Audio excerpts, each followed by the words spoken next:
নমস্কার বন্ধুরা, education culture YouTube চ্যানেলে তোমাদের স্বাগতম।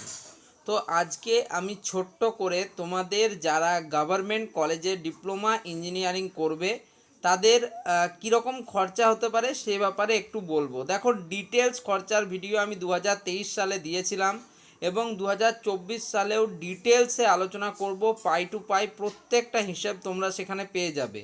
বাট আজকে আমি একটা বেসিক তোমাদের বলছি যে কীরকম খরচা হতে পারে।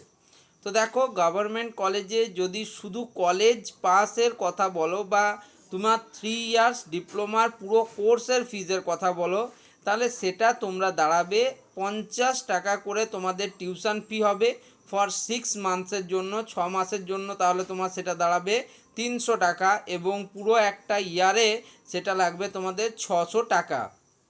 এরপর তোমাদের অ্যাডমিশন ফি থাকে, যেটা তোমাদের দিতে হয় 200 টাকা, অর্থাৎ হলো 800 টাকা।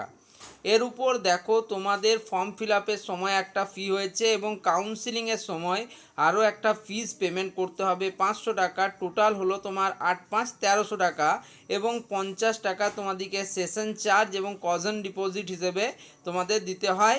তো সেক্ষেত্রে 1350 টাকা কিন্তু ফার্স্ট ইয়ারে লেগে থাকে, যেটা আমাদের লেগেছিল। সেকেন্ড ইয়ার থেকে তোমাদের এই খরচাগুলো দিতে হয় না, সেক্ষেত্রে 850, কোনো কলেজে 950 টাকাও নেওয়া হয়। যদি আমি রাফলি ধরি তো প্রথম বছরে আমি ধরছি 1500 টাকা এবং দ্বিতীয় এবং তৃতীয় বছরে 1000 করে, যথাক্রমে 2000 টাকা এবং সেটা বলতে গেলে 4500 3500 টাকার মধ্যে কিন্তু তোমাদের এটা কমপ্লিট হয়ে যাওয়ার কথা। ওকে, তো এটা শুধুমাত্র কলেজের ফিস বললাম। এরপরে তোমরা যে পরীক্ষাগুলো দেবে তার জন্য অ্যাডমিট কার্ড হেতু এবং পরীক্ষা পরিচালনার হেতু তোমাদেরকে কিছু টাকা কাউন্সিলকে পে করতে হয়, যেটা মোটামুটি 250 টাকা তোমরা ধরতে পারো। যেহেতু তোমরা 3 ইয়ার্স ডিপ্লোমাতে যারা অ্যাডমিশন নেবে তাদের ক্ষেত্রে সেটা হবে 250 গুণিত 6, অর্থাৎ তোমরা বুঝতেই পারছো 1500 টাকা।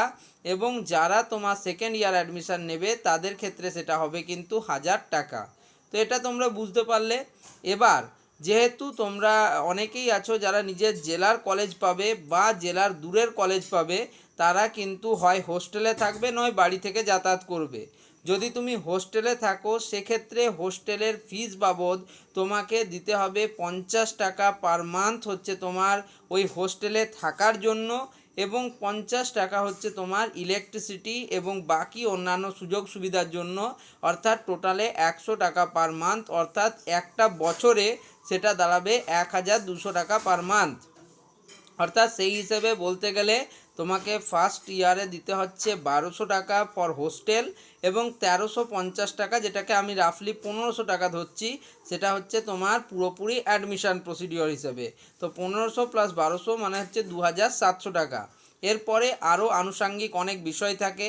যদি হোস্টেলে রাঁধুনি সবাই থাকে সেক্ষেত্রে তোমাদের 1500 টাকা হতে পারে পার মান্থের মিল ফি, বা আরও কিন্তু 1000 টাকা থেকে 2000 টাকা কিন্তু একটা হয় পুরো ইয়ার্সের তোমাকে একটা ফি হোস্টেলের যে তোমাদের ফান্ড থাকে সেই ফান্ডে দিতে হয়। তো এগুলো পরের কথা। বাট যদি আমাকে শুধু কলেজের ফিজের কথা বলো তাহলে সেটা কিন্তু আমি বললাম তোমাদের দাঁড়াবে 3500 টাকা শুধু কলেজের। এরপর তোমার যাতায়াত আছে, আরও বিভিন্ন আনুষঙ্গিক খরচ আছে, যেটা প্রায় এর 5 গুণ পর্যন্ত যেতে পারে। বাট সেটা নিয়ে আমি আলোচনা করছি না, আমি শুধুমাত্র কলেজ ফিস তোমাদের বললাম। এরপর যদি তুমি 3 ইয়ার্স পুরোপুরি হোস্টেল কমপ্লিট করো সেক্ষেত্রে তোমাদের 3 বারং 3600 টাকা, অর্থাৎ 3600 টাকা, এবং হোস্টেল ফি পার ইয়ার যদি 1000 হয় তাহলে 3000 টাকা, অর্থাৎ তোমার 6600 টাকা মতো কিন্তু দিতে হতে পারে। এটার মধ্যে 3600 টাকা তোমাকে কলেজকে পে করতেই হবে, বাকিটা হোস্টেলের ফান্ডিং হিসেবে যায়।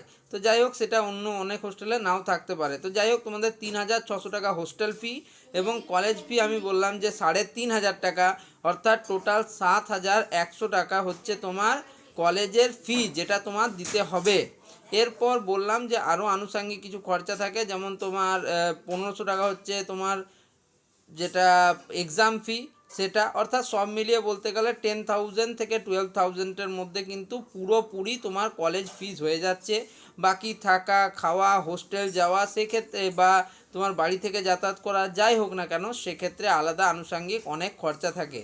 তো কাউন্সিলের কি ফি স্ট্রাকচার আমি সেটা তোমাদের বললাম যে কাউন্সিলের হচ্ছে 50 টাকা for tuition fee per month, এবং তার সাথে কিন্তু তোমার হচ্ছে 200 টাকা অ্যাডমিশন ফি, এবং তার সাথে তোমাদের এক্সাম যখন যখন হয় তখন 250 টাকা বা 200 টাকা নেওয়া হয়। সেটা কিন্তু প্রত্যেকবারে চেঞ্জও হতে পারে, আবার একই রকম থাকতেও পারে, সেটা কিন্তু তোমাদের দাদা দিদিরাও জানে এবং তারাও তোমাদেরকে এ ব্যাপারে ভালো গাইড করতে পারবে। আমার কাছে আমাদের সময়ের যে ফি স্ট্রাকচার তার পুরো ডিটেলস রয়েছে, আর ভিডিও বানানো রয়েছে 2023 সালে। যদি তোমরা সেগুলো দেখতে চাও অবশ্যই কিন্তু চ্যানেলে গিয়ে প্লেলিস্টে চেক করলে তোমরা সেখানে সমস্ত ধরনের ভিডিও পেয়ে যাবে।